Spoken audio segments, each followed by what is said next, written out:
What's up guys, this video is gonna be crazy. This is the design that we're working with today and I'm gonna be walking you guys through how I tattoo it. It is absolutely packed with pro tips that is definitely gonna help out your tattoo career. And I would love it if you guys would take a photo or a screenshot of you watching this video, tag me in your Instagram story and I will reshare that for you guys there. But enough of all that, let's get into it. All right, so just getting that stencil placed on now. With this, I didn't really feel the need to draw any markers on. There's only one real way that this piece can fit with that angle of the portrait still looking nice. So I just found that angle. And it's quite nice having, when we're placing stencils in this area, having that kind of focus point shifted a little bit more to the front so it still can be seen with ease without having to fully turn your arm out to have a good look at the piece. So I like how a lot of this important detail is shifted there on the side. And using an alcohol wipe, it is a huge little pro tip there for these kind of stencils. They really don't hold on too well. You can see how much darker that looks there. And the piece is looking nice. Definitely not a pro at these stencil reveals. I always put lots of cuts in so it can fit so well. And it leaves me fiddling around like this, but that's all right. Another huge piece of advice here for this design is you can see that star there at the top left. The hair in that area, like it just didn't really work well with me. We already have enough of the hair going on, so I really wanted to take up that spot up at the top, like close to the armpit, with something that was kind of like hard and fast, rather than me spending another hour on hair, which we've already seen like samples of elsewhere in the tattoo. I think it was a great way to add some more to this piece. Now just freehanding in a little bit of the smoke, making sure that I'm working with the existing work that's on this guy's arm. I didn't do the roses down below, but they look pretty nice. So just starting off with my 13 curved mag and starting off with a little bit of this tight detail in the smoke here. It's a pretty painful spot to start with this. I mean, the whole session is in like a pretty painful spot, yeah, but in that elbow ditch, I think the bro very quickly was like, knew what he was in for the rest of the day. So just taking my time, starting off with a black value, just getting in everything that is very solid. Working on building up all these edges. And I just use my mag to do that. Like, you guys know what I'm like for lining anyway. I really want there to be a huge contrast in these soft, natural lines that appear, and then also harsher lines where I want to use a round shader or a round liner. It allows me to have more dimension, especially for a really soft form like smoke. We know that there's not really any hard edges on it. So it's such a good opportunity to allow these mags to get in. And this is kind of similar to how I do the hair as well. I know a lot of people ask that or get caught up in it. That's because you're trying to focus on all the detail that you're seeing rather than trying to replicate the direction and the flow that we're getting told to do from our stencil. So it's always really good if you can make these artistic decisions to find the right tool that's going to do that for you, and then just start replicating that direction. Like, direction is the most important thing, you know. So still just taking my time to get all of this black in. Just doing this one step and kind of working through the area. I'm not kind of rushing to get in and start changing values to complete an area. I want to work in a small pocket and complete all the black in that area, you know. Then I'm not focusing on too many things at once. I'm focusing on all the real, like, true black forms. I'm not worrying about midtones and other things at this point in time. And that's another great tip as well. Like, don't overcomplicate the process for yourself. Get in and understand your step one of what you're doing. And then once that's kind of completed in your small pocket, then start onto that step two where you're using different values or maybe some softer edges. So now I'm onto that second step where I'm using that mid value with that small touch of opaque there as well. Now I have had a little artistic breakthrough as well, because usually I only use the light opaque, but I've started using the dark opaque as well to mix. And I find, yeah, it's going really well, creating some really nice looking values, especially for like, yeah, the deeper shadow areas. But I just love with that opaque, adds a little bit more life into everything that's going on. So just kind of working on these gradients, making sure that they're like finishing on a nice soft form. And that's like the great thing about the contrast and the kind of ingredients that I'm putting into this tattoo. We have the black, which is such a solid element, and then that opaque really allows for like some soft smokiness, but still like life in these shadows. You know, these pieces are just healing great. So you can see I've kind of completed on enough of that black where these kind of deep shadows are starting at least. And now I can move on with this next stage, and it's really allowing not too much of my stencil to disappear on me as well. That's another thing that will jump me up to kind of step 2 in an area, how my stencil conditions all going. And then I can kind of make that decision. Even if it's early mapping, like you can see there, I'm just getting in like general markers in place where these forms are all kind of lying for this value. And more passes, and my mag more on its side is going to give me that sharper line. You can see all I've used like so far is just the 13 curve mag. And it just gives me so many options, you know. It's just like a paintbrush. So getting in like more passes is just sharpening up every time. And the more I turn that mag on its side, the sharper the line's going to be. And also mixed in with hand speed. Like I really feel like I could definitely do a whole piece with this needle. Such a good configuration.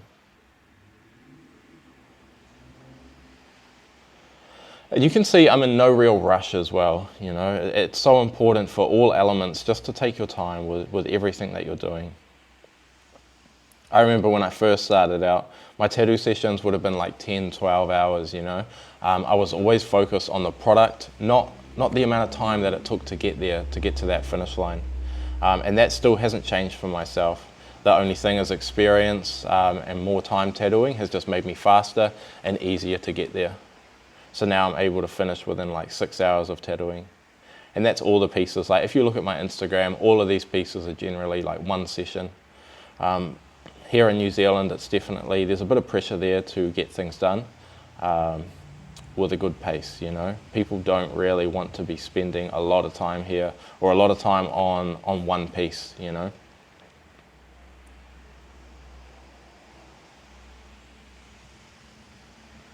So now that I've got everything mapped in, I can get in that true black. All of these deeper pockets. And starting from this dark to light, like it's such a great way to kind of pull all the kind of the depth out. Really nice. I can work that black in first and then allow these kind of like smoky midtones to just attach right onto the edge of all of that dark value, just creating a really nice gradient. So you can see now I'm onto the 23 curve mag, so now I'm just getting in a lot of these larger areas and some more depth added into the smoke. The black value is so important in all of your tattoos, you know, it really creates the contrast. Like skin is not paper white, so it is so important to get in there and create that true depth of what we're seeing. Definitely don't be afraid of it, you know, even in your backgrounds and stuff. It's so important to create the contrast of the values that's within your piece. And if you are confused about like what value your background should be, you just need to look at your image. So if we have complete negative space in our main stuff of the tattoo, like the main form, then we can go like light off into our background. And if we have some darker values in our main form, then we probably need to sit with the black to create a contrasting value that's going to push our image forward. It's always important as well to have a nice amount of negative space in your main form, because that's what the eye, like as the viewer of the tattoo, you're drawn into negative space. So especially with portraits, it's so important to have a nice amount there. So yeah, get in with the curves tool and create some really nice values before you get into the tattoo session. Gives you so much more confidence and allows you to really like replicate the image that you're seeing without having to like change things on the fly or kind of complete an area and be like, oh, this doesn't look right, you know. So now I'm in there with my midtones, just adding some more depth to where I had marked out with my light value. And as I always say, like I always like to get in with a value that's a little bit lighter than it needs to be, because it just gives me confidence to overuse that value. I can get in and heavily map, start my sculpting stages of the form, and then I can go in and add a little bit more depth where I see fit. So just starting some of the simple kind of packing the black down there. We definitely need like a large amount of it, you know, to carry on to this next piece. And a lot of this arm and stuff like that, it's all fading into the depth. So we need that dark value to be within our smoke as well. You know, the smoke is a very like opaque form. So it's about what information is behind our smoke is going to help me make the decisions on the values that lie within it. So now just mapping onto this stage, now that that other area is a little bit more complete, you can see my stencil's kind of at that 25% left. So it's important to come across and start mapping that now too. Just far enough that I can confidently work and just take my time in that area that I started in. So I always kind of do that, you know, start in an area and then start mapping a little bit further out and then return back into that pocket until that area is at 100% for myself, and then I start kind of moving on to the next area, mapping the next complete, you know, that's that step. And these processes, like, it's so important, you know, as tattooists, I feel like there's not a lot of like systems and processes and the way that you always tackle an area, but it's things like this that adds so much speed and confidence into your tattooing, where you're just following these steps constantly. Like that for myself, it creates such a good workflow for everything that's going on. And it's really helped to speed up my tattooing because I'm always just going through the same steps. It doesn't matter what the form is.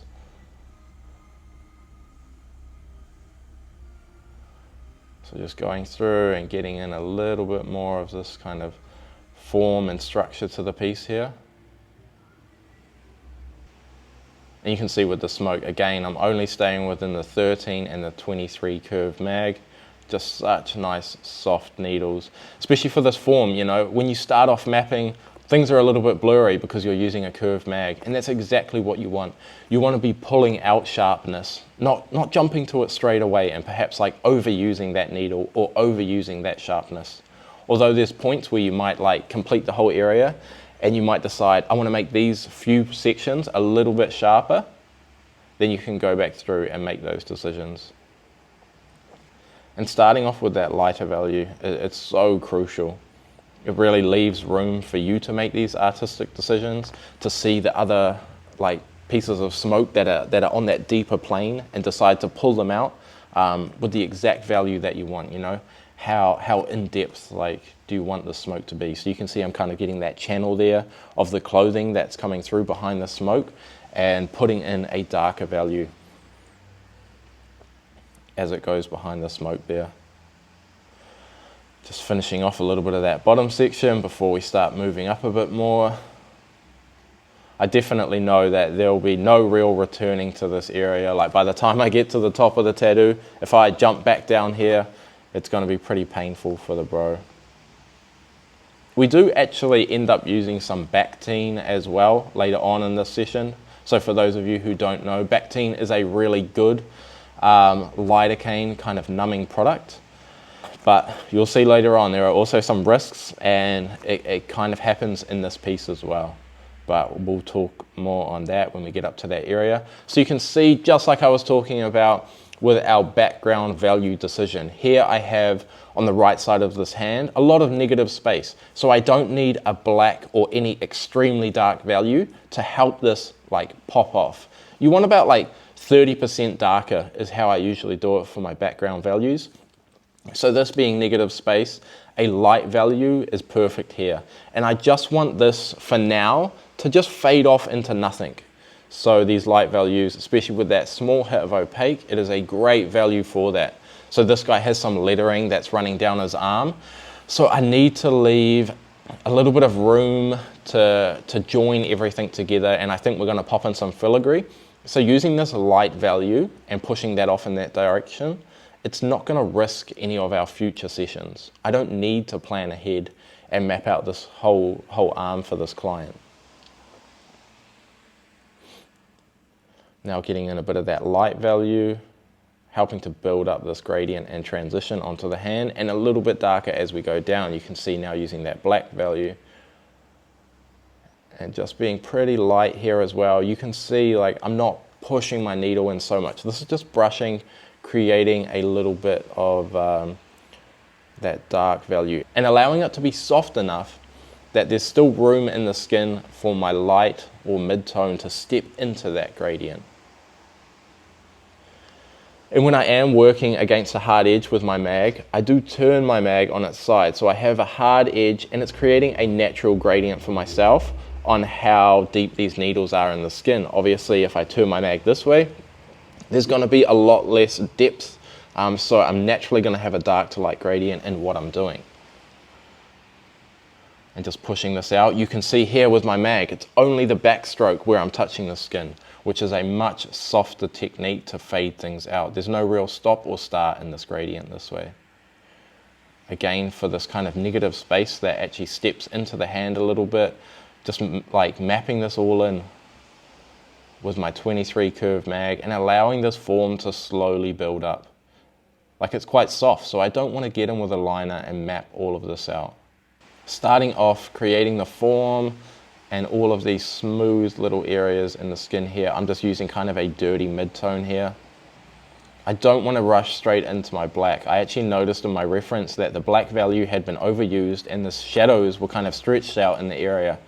The stuff on the palm of the hand is fine, but you'll shortly see on the fingers, the black value, the shadow was stepped up way too far onto the hands. So I really decided to kind of minimize that value that was there and only have the black right up next to the finger that's casting that shadow. So just slowly building up the shadow. You can see even where it's a simple gradient, I really focus on the direction that I'm pushing a value out to. Like every gradient has direction and every form has direction that if you really start to understand can really help your pieces out. So just getting in a little bit of this true black, very easy, just pick my value, and again starting off with a 13 curve mag. Even though this form is pretty solid, I want to start building it this way. I want to slowly sculpt everything out. There's always room for me to make artistic decisions on sharpening something even more and bringing more attention to this area. But I feel like with the amount of negative space that's lying in it, softness is really great here and something that I'm going to lean into. So you can see here, just pushing that black up a little bit. You can see from my stencil, it's pushed out like 4 mil or something up onto the finger. And if I just use a black value and push out that far, I have no real values left on my gradient. The black is just taking up too much of that space where it's going to start pushing into the negative space area if I decide to add on another value to smoothen out that transition. And that's really something that I don't want to do. The negative space is always so important in your tattoos. Although I saturate highly, I don't push into negative space areas. Allowing this black to push up, but I'm not using a lot of pressure behind my needles. A lot of people always say like, oh, you've made so many passes in this area. I'm often so slow with building things up. I wouldn't call myself a slow tattooist, but I'm in no rush to get to a permanent form. I always feel like realism is about softness. Although it's great contrasting that with a little bit of sharpness in areas, we want to create like soft and amazing forms. That's what I'm going for as an artist, and that's kind of like what I lean into. Like with my oil painting and stuff like that, like I want to create something that just looks amazing in the skin. And I feel like if you can create something very soft and then add sharpness exactly where you want the viewer to be kind of like looking, then you're creating a really nice piece of art. You're not just kind of replicating the image where there's sharpness everywhere in the tattoo and now it's harder to look at. And it's harder for the viewer to see what are the key points in this tattoo. Like what are we supposed to be looking at? We're just seeing one tattoo as a whole, you know? And the same way that I decided to place in that star up at the top, that large kind of like bold, it's a contrasting factor. We have some really nice smooth, like soft Chicano realism, and then I just bang in like a hard negative kind of component there into something that would have been a boring and kind of like overdone area in the tattoo. Just a huge kind of bundle of hair up at the top, especially close to the armpit. It's not an area in the tattoo where the viewer is going to spend a lot of time looking, you know, it's really up and to the side. And having that contrasting factor there really helps to pull all of this information out of the tattoo, and where we are spending time and where we do want the viewer to look. So you can see just softly putting in that black value, just allowing it to contrast off and make sure that the negative space is looking strong, slowly pushing up that gradient, but nowhere near to the level that my reference was telling me to do so. You can see just putting a soft edge there. And again, it's like, it's not packed. It's just sketching, you know. That's all I'm doing, is just putting enough of that value there that I can build off, and allowing kind of more of a mid-tone or a slightly lighter value to carry that majority value of this gradient. And here, still just lining with my mag. I know it can be like a hard thing to do, but I would really recommend like mastering your tools as a tattoo artist. It's only going to make everything easier for yourself and allow you to make more artistic decisions that you want to make. I don't pull a liner out just because the area becomes smaller or because I'm seeing a hard edge. Here I actually have a little bit of a like kind of issue in my stencil. So I kind of like chose the safer option as I was looking at it, but then I decided to build where I am confident in, which was the bottom of this line. So the top there, it kind of like doubled up, creating two options for me to take. I took the safer one, and then I was like a little bit unsure, and then I jump into an area where I am confident and sure, which was the bottom, and then start building that line up there. So problem solved. If I'm ever stuck in an area, I look to see where there is confidence in my reference and my stencil, and then start working up towards the confusion. I never sit there kind of stumbling around and deciding in the skin. Just find where, yeah, you are confident in the decisions that you're seeing from your reference. Now starting to build this kind of like light value there where it steps onto the finger. So I didn't overuse that black value and step that right across. Slowly just allowing that form to build up, and then this line here that disappears behind the hand. Again, just using my mag to kind of map that in. Any sharpness, especially in something that's disappearing behind our hand, it would have really changed the dimension of everything that was going on. So it's important, like I've made that decision to make this area soft. I can't have more sharpness going into something that's disappearing behind it. And that might just be like a personal decision for myself. Even my camera, it's like a 16mm lens, so it's kind of like that focal length. It's like things will very quickly step into being blurry, which I really like. Again, just using a lighter than value to start mapping out these kind of like forms and creases in the hand. Not only can I keep using this value and just make more passes, but if at any point I can use like a true value or something darker, and then just use like very small and accurate hits. If I start off trying to do that, the tattoo process often goes quite slow, and I'm just like overthinking and trying to be too precise with everything. Rather than my first kind of focus being like the smoothness of sculpting out this form. Rather than like, if I hyper focus on the details first and the accuracy of everything, you instantly create too much sharpness, because that's exactly what you're focusing on.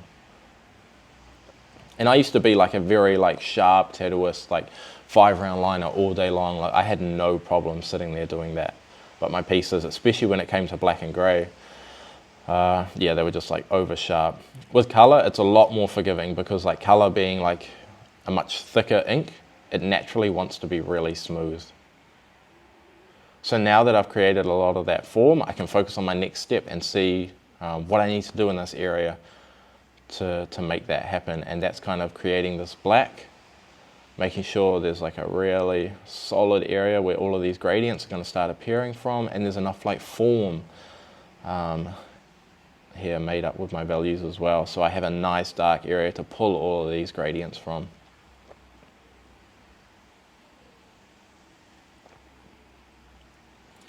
Just slowly, like lightly hitting until I see that the skin is full in this area, you know.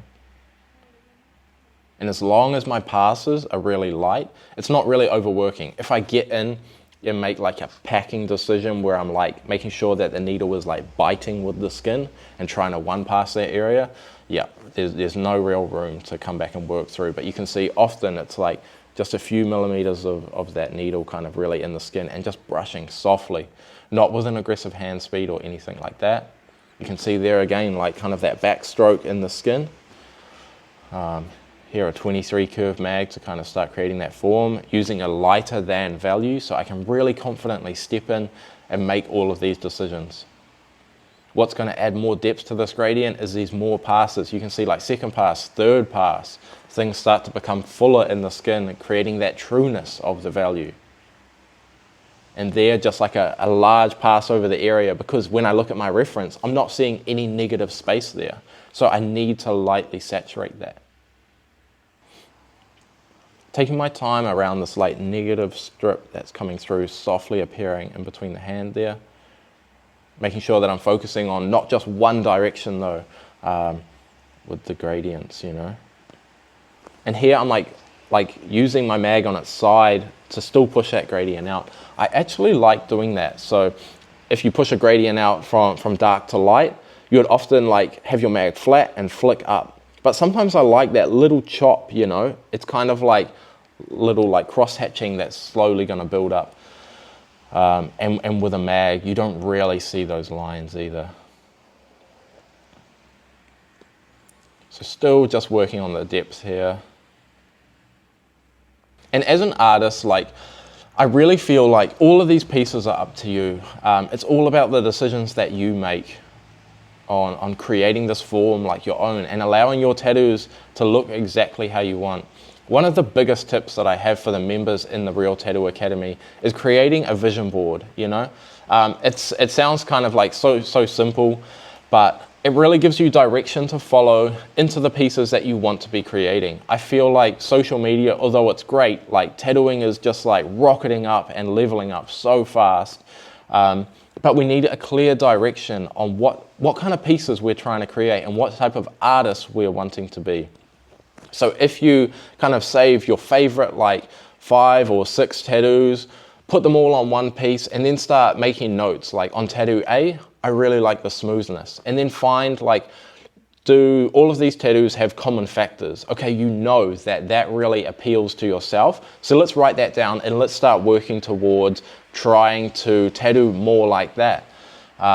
You can change your tools, you can change your inks, you can ask some of these artists, hey, what are you using? Or like, a lot of them should respond and kind of let you know. And then you can start working towards creating your own kind of style, you know. Such an important step on really just like giving yourself clarity, because yeah, with social media, you often get overwhelmed with ideas, you know. One day you're trying to do this and then your client comes in with some reference ideas to your design and, you know, they're the polar opposite or something. So now you're trying to tattoo a different way, which is okay for learning, but I feel like we want a general direction and a general goal that's lying there. Nothing too broad. We're trying to focus on creating work that looks like the type A, you know. So now just slowly building that softness up, you know. I haven't touched a liner on the edge of this hand. Like if I want more sharpness, I do a little bit more passes. Like my goal is softness, and then I want to pull sharpness out in different areas, which is something that I'm leaning towards like now a lot. Even with my like smooth family portraits, I find myself at the end getting like a round shader and maybe like a mid-tone with a touch of opaque and creating like every little freckle, maybe some little pores on the nose being such a further forward point. And whatever's lying kind of in that main triangle there, pulling out a lot more sharpness than I used to in the past. And I feel like it's creating so much more realism in my work. Some of these portraits I haven't actually posted up on my Instagram yet because they're lying with like bigger ongoing pieces. But yeah, even when I seen the healed result, having that little bit more of sharpness kind of like lying in small pockets of the tattoo, it looked great. Like I was really happy with the piece. So now getting in the last stages of this gradient, I did a lot of work with that light and extra light value, and now I can focus on this darker form and where that steps out.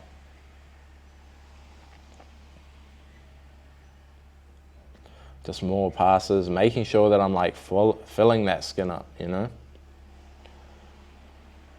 Like I really am looking for excellence in my tattoos. So some people might come along and say like, too many passes in one area or something. I'm trying to get like the deepest black value there. All of my like fundamentals in tattooing, I want to be strong because it's only going to make the piece look better. I don't want to just brush and the piece only look good when it's fresh. Like I absolutely want to pack where I'm seeing a black value or a lot of these values. I want to saturate the skin highly with that, you know, showing like ultimate confidence in the value and the way that I'm tattooing.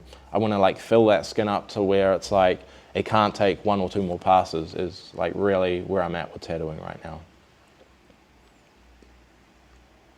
And it's always like, it's an experiment, you know? Everything that we're doing, we're chasing excellence. So it's about like doing something for a few months and then is this working, yes or no? Do I need to adapt anything, yes or no, you know? Like as an artist, I'm always asking myself these questions. I think even from my YouTube, you can see my work level up.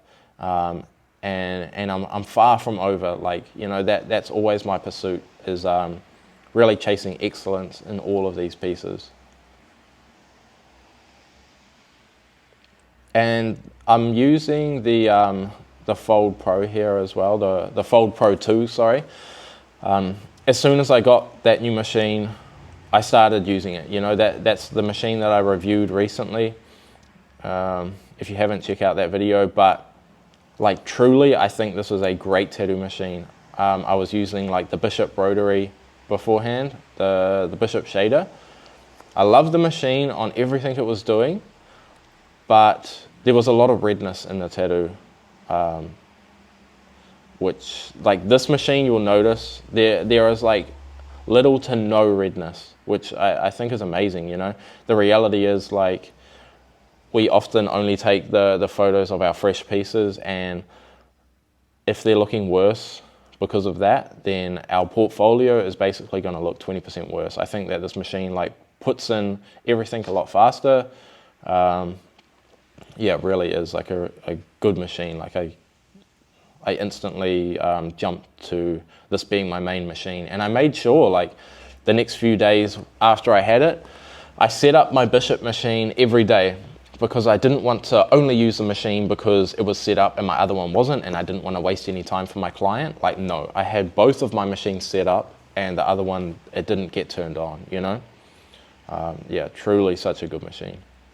And it's crazy at that price point as well. Like I think a lot of great artists, they're probably staying away from machines like this, thinking it's like that the other machines are superior because they're more expensive. But yeah, like I think the game's kind of changing. It would be a bad time to be like a machine builder, in my opinion. Like we just get to kind of use what's good and not focus on it too much. But it's a heavy competition for all of these other brands, for real. As soon as you use it, you'll know exactly what I'm talking about too. Like I don't want to like, yeah, talk about any product too much, but any tattooists out there, like, yeah, like this is really for the whole of tattooing. There's not even like a specific who is this machine for. Yeah, I've been tattooing like 12 years now, and I had $1,000 or multiple $1,000 machines, and this just tucks them away in the drawer. So it's kind of annoying as well. So now just building up that edge of the chin there. Such an important area. Like don't line this space ever, please, with a liner. It just creates too much sharpness, you know. This is actually like a few centimeters back from the front of the chin. So the softer we can make this, the nicer the portrait is going to start to all like appear and like smoothly kind of like jump out, pulling whatever's further forward a little bit sharper.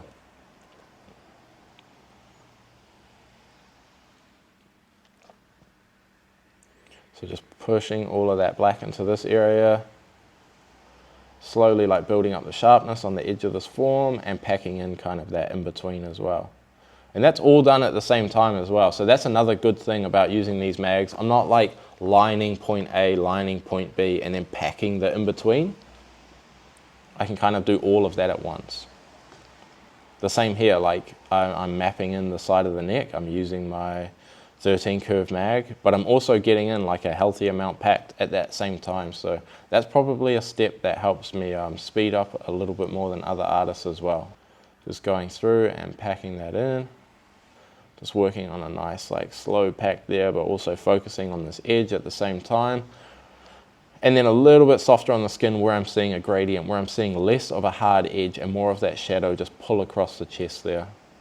Just kind of brushing in this value, getting it put in onto like ready for a couple more passes really.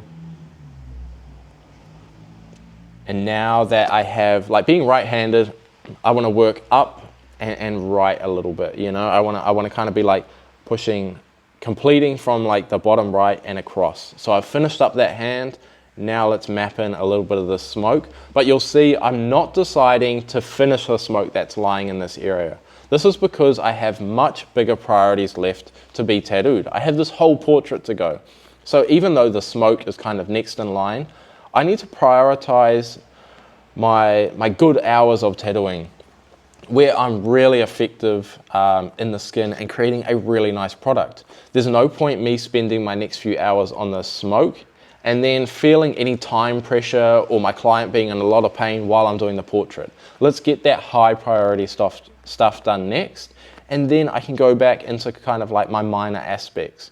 There are a lot, not that you want to be rushing anything, but that's what I'm going to pick. If I only have an hour left to smash out, I want that to be far away from my portrait, you know. I don't want to ever be rushing any aspect that lies within a portrait.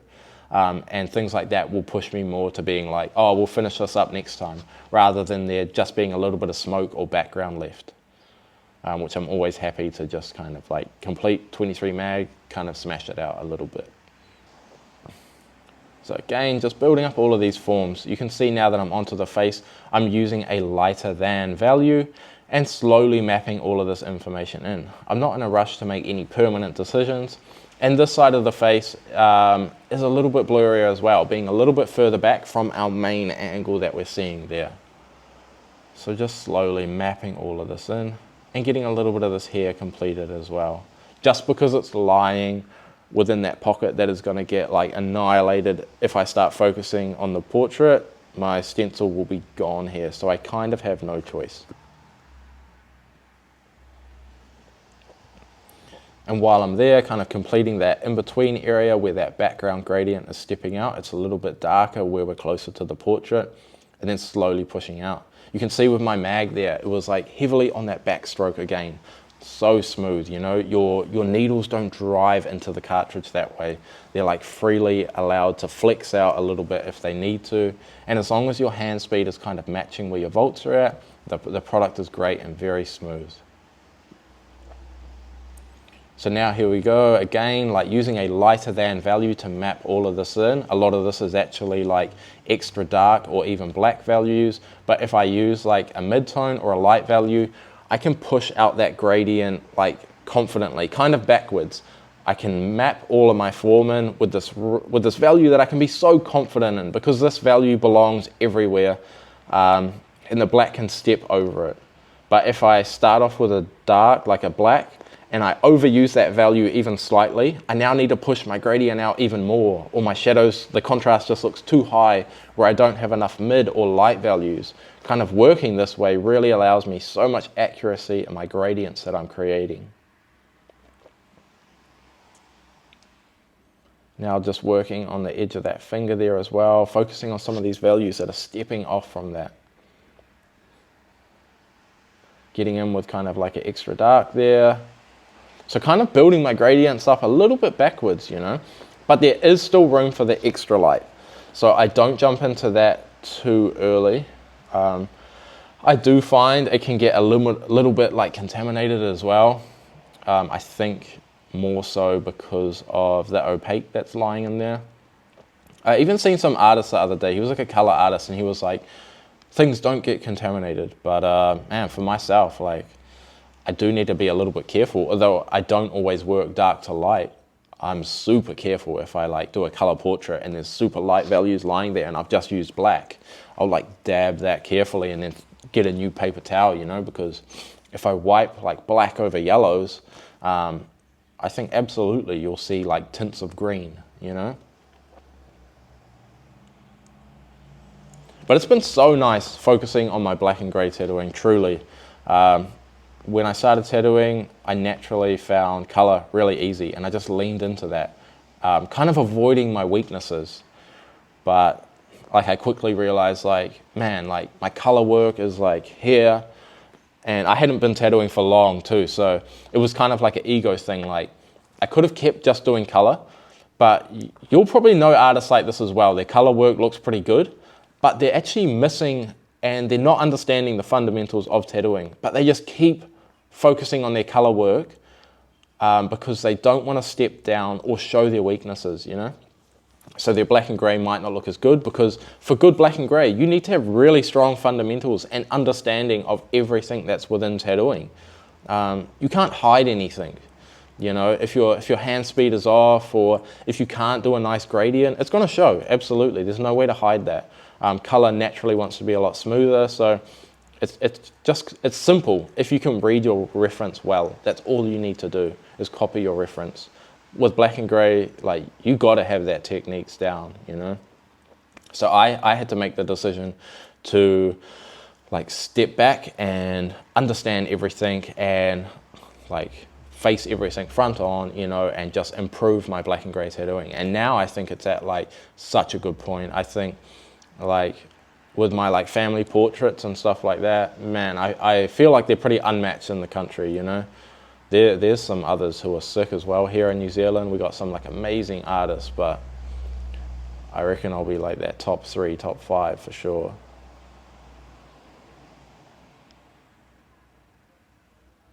Maybe even higher. But these guys who are above me, like, they've been tattooing a lot longer too, so like I feel like I still got some years to really like hunt them down, you know. Figure everything out even more. And I feel like some of the breakthroughs that I've had in my own work, like, it's game on, eh? Like, the work's about to be crazy. And like I said, yeah, it was kind of like bringing a little bit more texture into my pieces. So it was kind of like, you know, there's like stages, and I feel like some artists like stop at stage 1 and call the piece complete. But it's like mapping and creating the tattoo. You know, that's like step 1. And then it's like maybe making things even smoother or saturating more with an extra light value, or just more in general. That's like step 2. You know, you've decided to build on this piece even more. And now it's kind of like, now I'm pulling out every little freckle that I see or something in the portrait. And just understanding more of that portrait and what we're trying to achieve. Obviously, there's times where I might do the opposite, you know, maybe a baby portrait. I want to stay away from any like harsh wrinkles that the reference is showing me. It's really funny, you know, like you'll look at the photo of a baby, and even if there are like, let's say any like kind of wrinkles around the eyes, if you go and tattoo that, you're changing the piece, and it's like, it's no longer like a great tattoo, because it's like, it's all about storytelling. Although it might be like accurate to your reference, you look at that tattoo and you're like, oh man, this is like some grandpa eyes or something. I purposely minimize that kind of information when I'm tattooing a very young portrait. Or the other day I was working on a really blurry piece, the photo of someone who passed away, and he kind of told me the guy's age, and I was like, man, lucky he said his age, because I'm seeing a lot of hints and suggestions in the reference to add a lot of like older kind of features and these wrinkles and stuff. So I knew, oh yeah, this is the age bracket. Great, we're gonna aim for a piece that more looks like a certain way, you know. So now you can see I used a liner to start off this kind of Chicano work that's on the face there. I want it to be like really nice and sharp. So that was a decision there. And it's sitting in that key kind of area of this tattoo. So it's a great place for the sharpness to fit. And you know, if you are struggling with portraits, I reckon some of the best way to do it is either like extremely high contrast or Chicano work. As soon as you put like this distraction over such a large gradient, it just makes tattooing so much easier. You have a key feature where usually there's no information from your reference in the cheek, especially your gradient lines might kind of disappear, but you can see, oh yeah, this gradient disappears from point A in the hair, and it kind of meets up with like in between the nose and the mouth. So you can have a look at it that way.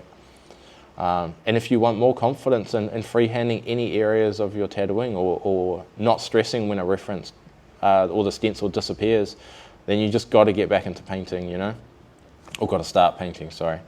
But there's so many times where like the boys will come over and see what I'm tattooing, and they're like, what are you doing? There's no stencil left, or something like that, you know, because sometimes like a stencil just won't stick on as well.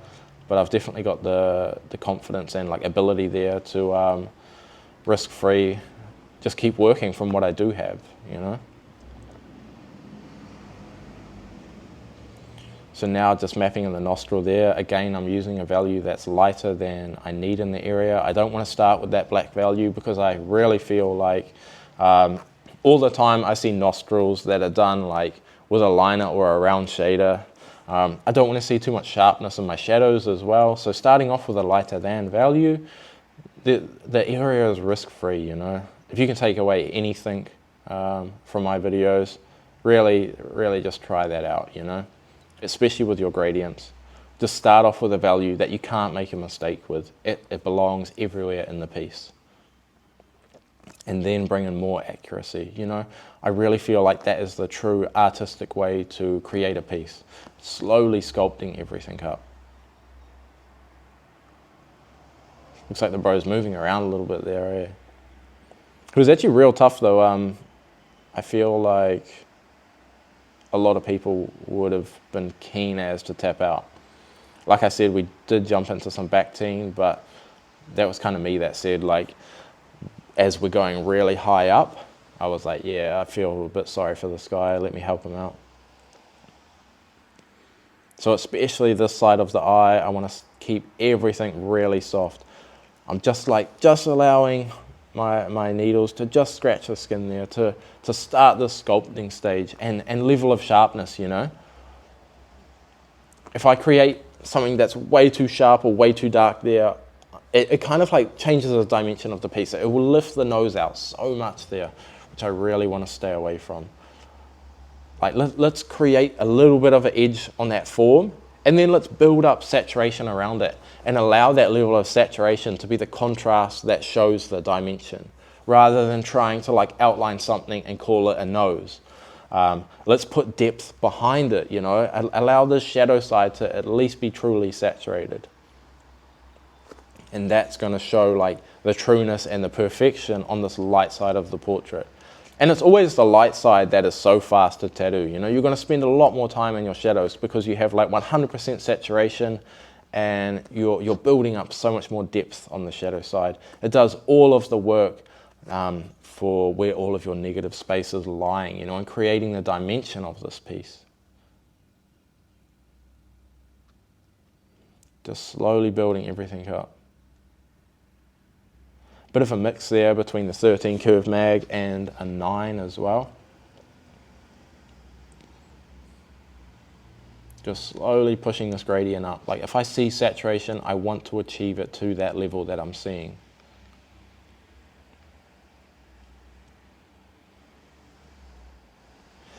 And you can see like my hand speed and the motion that I'm always doing, you know, there's always direction to it. It's not like squares, you know. I'm trying to like curve something around or create that form, you know. Here with the eyes, you know. You can see like this is a 13 curve mag and I'm lining in the eye and the top of the eyelid. The needle is kind of too big for the area, but if you have control with it, you can do everything. I just lined everything and then started to pack out and saturate more of the shadows, all with the same needle and the same value. Like having confidence with the tools and everything that you're doing. Now building up a bit of the shadow here. And it'll be like pretty much time to start on this hair as well, you know, getting a little bit more of this information packed in, allowing me to move on to the next stage here. So just building in that true value, allowing that black value there that was in the eye to just be like on point and packed fully. Now I can kind of leave that spot alone, or until I'm ready for a next gradient to start stacking into it. But you can see here with the hair, I'm using the 13 curve mag still and just allowing like some channels to start getting created, you know. This here is very simple. It's kind of statue-like. It's kind of just like smooth gradients. You know, we have these silky little channels that are appearing and creating the direction of the hair. It's so easy, you know. It is time consuming, especially because of like the tightness of it. And the information that is there. Like I definitely don't skimp out on the detail or the values that I'm seeing. Like I still have to put in all of that information. I'm just doing it with the right tool, you know. And that's something that I always tell the Tattoo Academy guys as well. Because I was an artist that always used to hyper focus on the detail and things like that, it had to get to a point where I didn't want to not put the detail in. What had to change was how I put that detail in and how much I focused on it. Now I still put in that detail, but I do it with a mag. And then if I still need that extra amount of sharpness or texture put in there, then I can make a decision to use a liner or a round shader after the fact.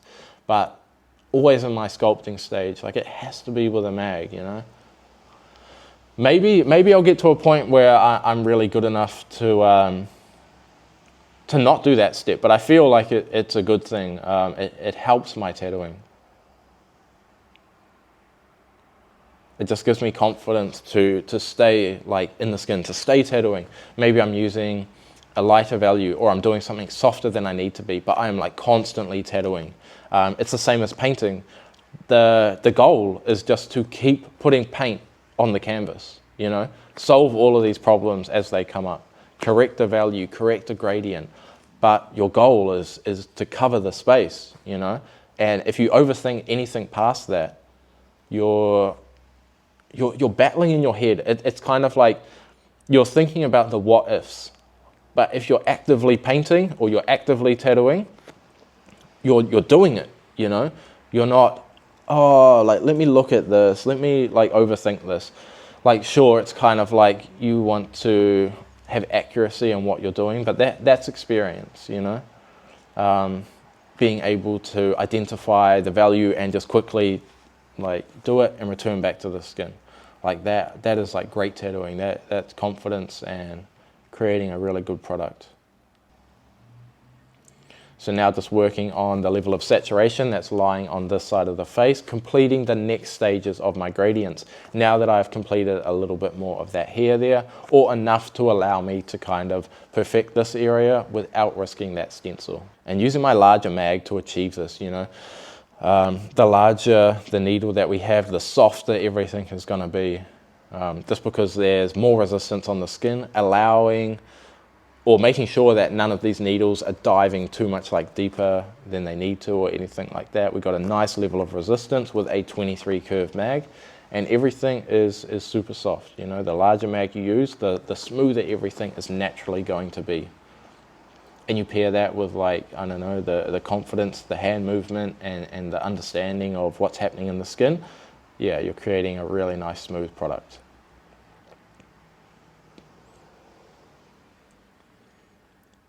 And build things up with multiple passes like this, you know. Just allow things to saturate more, like pass 1, pass 2, creating that accuracy. That is like, it honestly creates such a nice healed piece as well when the skin is just well saturated. Like I want my extra light value to be in there just as solid as the dark value. Like you want to create something that looks as solid as a painting on the skin.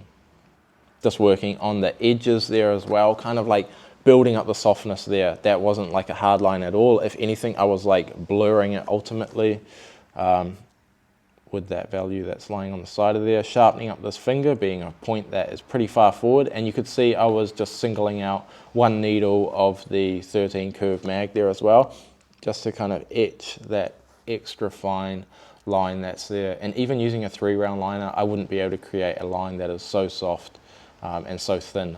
So it's such a good option.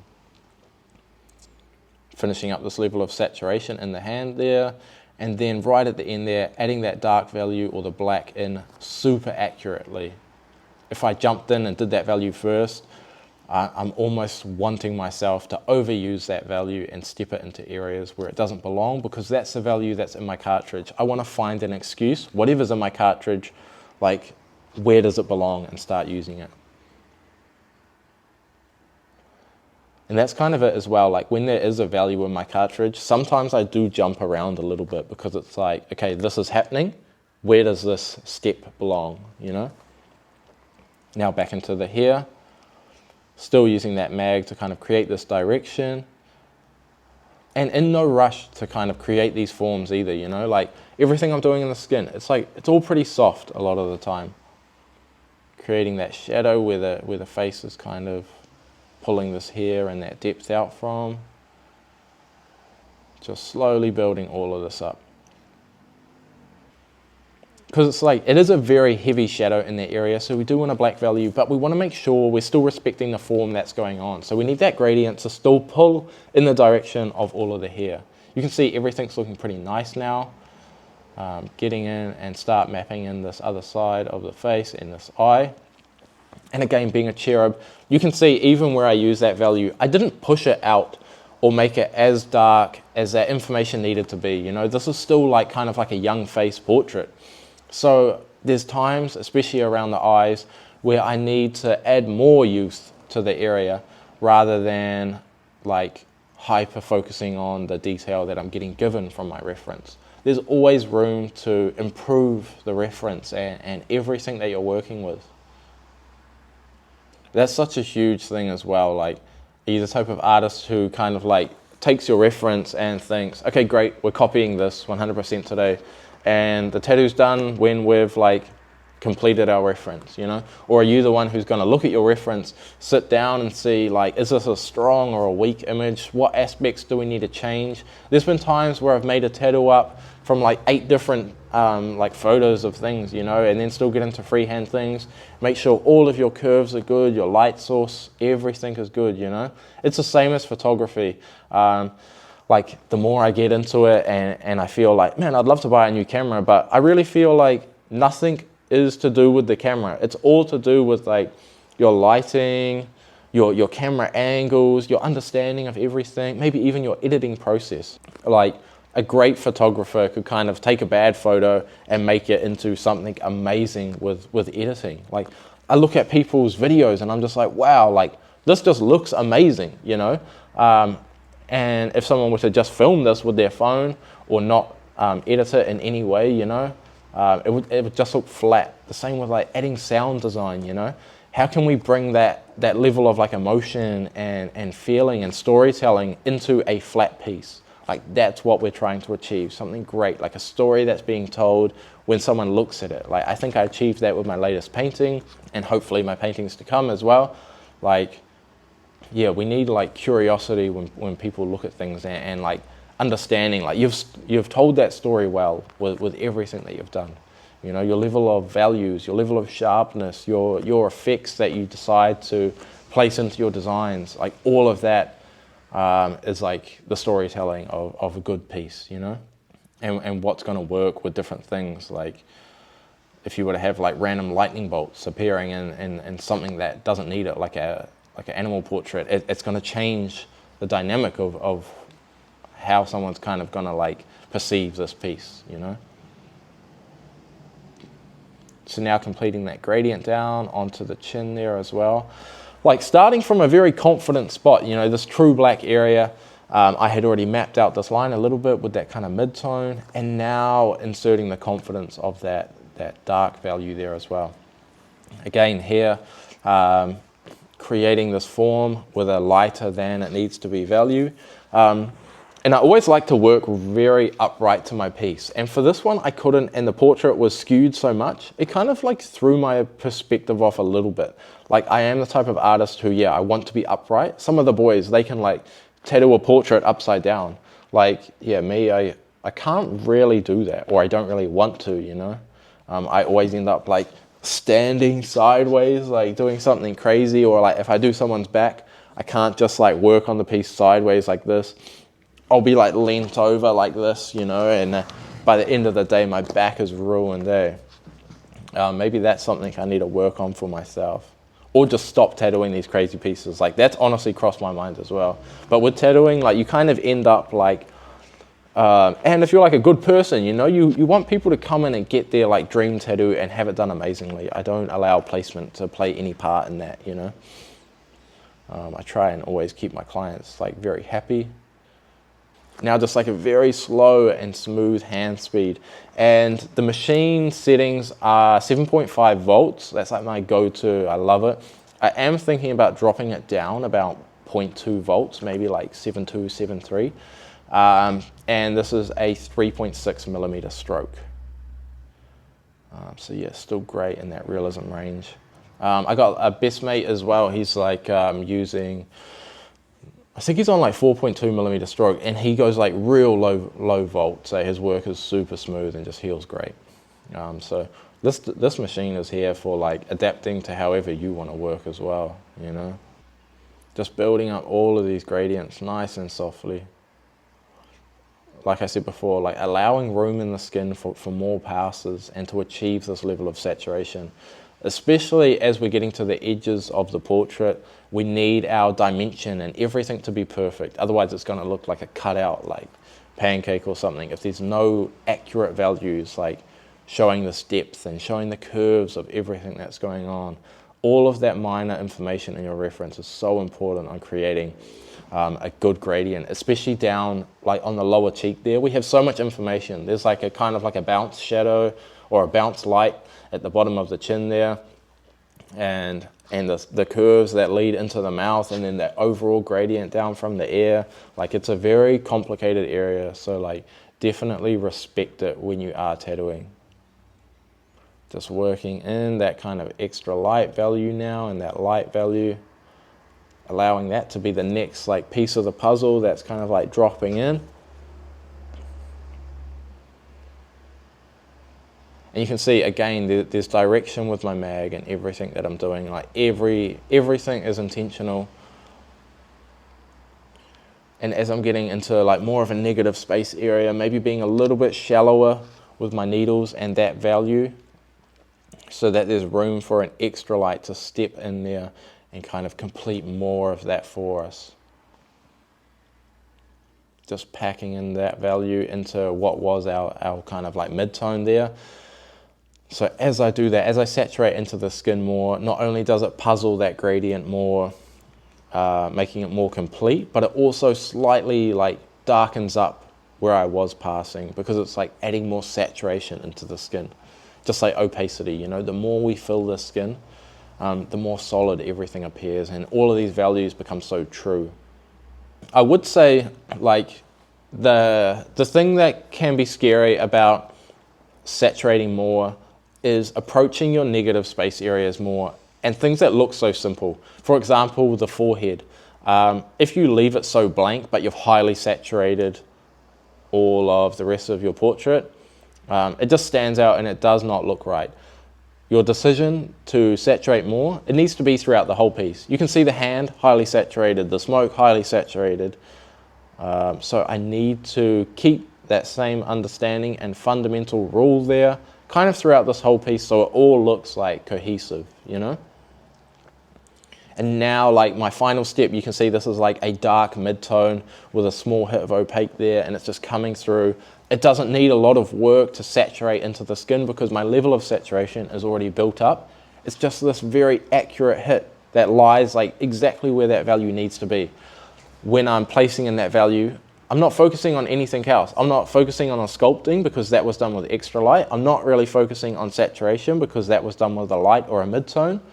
All that's left is creating that true value, exactly where it needs to lie. Like I've made tattooing so simple for myself. Like portraits, honestly, it feels so easy and effortless. Like someone will come in with a family portrait or whatever it is, a blurry photo, it doesn't matter. Like that's where I'm comfortable, you know?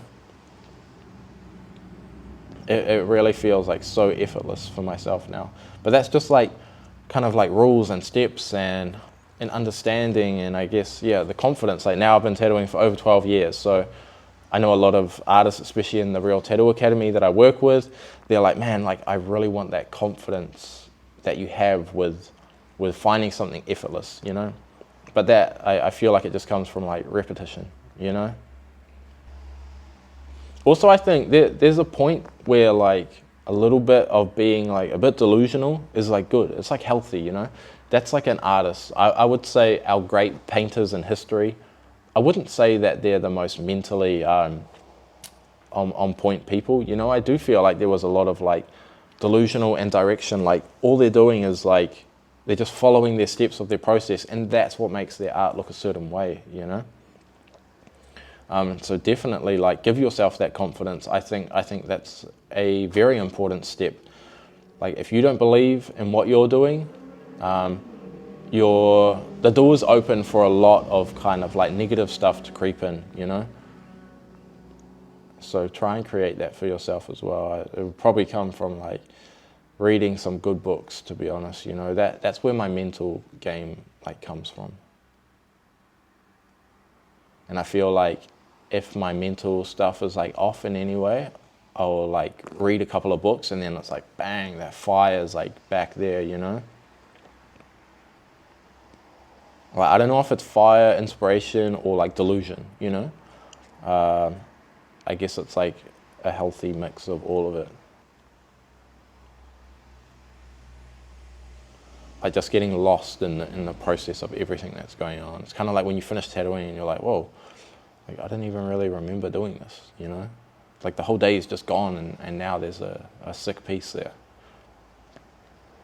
And you're definitely not like looking at the clock. It's kind of like that like flow state of like, you're just head down working on this piece, and then all of a sudden it's like, it's complete. So just working on all of these last forms here as well. With my eyebrows, I always kind of do it my same way of like lightly mapping in the rough shape of the form, and then go in and add some texture, realism, and like direction with these hairs there, where they kind of cross-hatch over each other. And I think that's stuff that makes a piece as well. Like what artistic decisions do you like always turn to, even when your reference tells you otherwise? Like there are like traps in references. I think good artists will know what I'm talking about. Things where you want to ignore, things where you want to soften or change or step in and add a value where there isn't one. And even though it's going against your reference at times, that it creates a better looking product. And like more on par and like looks more like the reference, you know? It's quite crazy, but yeah, like you would think copying every dot of your reference would be excellent, but there are times where it's like set up for failure. More so with like artists who don't have years in the industry and haven't made these like slight mistakes. Usually it's like carrying a value on too much or making it a little bit too dark. Something that's minor information, making it as sharp and as prominent as like the eyes. There's a few examples that I've been talking through with the Academy members and that recently, and some like that I've kind of seen them doing as well, you know. But it's something like I literally warned one of the guys about in a coaching call for the Tattoo Academy, and then like the next week I seen like 3 examples of it on my Instagram, and I just said like, you know, this is kind of what I was meaning, and he was like, instantly when he seen it, he was like, oh, I know what you mean, you know? Because sometimes hearing those things like where your reference could be lying to you, you're like, the reference is facts, you know? So for someone to tell you like, be careful of this, like don't tattoo it as dark as what you're seeing it. Minimalize and soften everything in this area or with this aspect. Sometimes it sounds like this guy's lost the plot. Like it's crazy. He's telling me to not do something that my reference is telling me. Like I believe my reference more than thing, or I believe my reference more than my like artistic ability, and I just want to copy that and not step up to the plate and like understand this form, you know.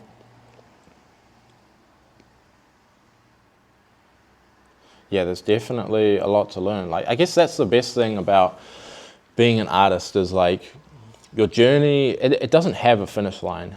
You can like pause at times, but there's always like infinite information to take on board. You can always understand things more. You can always pull your art into a different direction. Like, it's a very good, like healthy thing to be lost in the pursuit of like creating amazing art.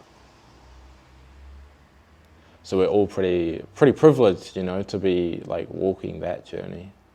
And really just like look around like where you're at, you know, like what are the other artists like in your town like? Like, are they really like pursuing greatness? They could be amazing tattooists, but what are they actively doing? You know, like you think of an athlete, like all throughout the week, they're taking all of these steps to make sure that they become great, like that they stay on top of the game or that they get to the top of the game. But as artists, like the door is open to be like one of the best, because like artists naturally, it's like they're so lazy, you know, like we all know tattoo artists that aren't artists, can't draw or whatever. And they can still have a very like healthy tattoo career, maybe like copying references and all of that. If you really decide to like take all of this seriously and level up, like there's definitely like rewards waiting for you, and it's very easily done. I feel like that time might phase out, like maybe in the next generation of artists, they might all be so hungry and they might all be drawing twice a week, painting once a week, like studying, doing all of these drills, you know. And I think that's what we're seeing from a lot of these overseas artists as well. Like some of them are mad, like they'll do their first tattoo and it'll be crazy because of their artistic understanding. Like they've done everything right. Like it's like heavy threats, you know. But that's cool. Like I'm here for it. I'm like keen to play, you know. Yeah, I'm definitely putting in a lot of my work to help level myself up and even like level other people up along the way, you know. It feels good. Like I'm on board with that a lot. So now I feel like a lot of the factors that are left in this tattoo, they're kind of repeating. We've knocked a lot of the face out and completed samples of the hair. So we'll kind of like start to skip through a lot of this because I don't feel like there's so much more to learn here. The video is already long enough. I didn't want to skip out anything that was too important there for you guys. But yeah, I feel like we've learned some fundamental stuff that should help you guys out. Just finishing up a little bit of that part of the hair there. And we kind of like, as I skip through some of this other stuff, I place on some Bactine, and you can actually see the Bactine change some of the values on the skin and created some little red dots, but we can have a look at that now in our finished product as well. The photo I like desaturated a little bit, but you can see in the video we're like seeing some red spots there, so Bactine kind of like messed that up a little bit, but the piece still looks great. I'm very happy with it, and I cannot wait to see this one healed. It is like nicely saturated. Thank you guys for making it to the end of the video. I truly hope that there was some information there that you can bring into your own tattooing and help you out, especially with this realism tattooing. I feel like there were some good pointers in there, but I will catch you guys in the next video. Thank you for your time.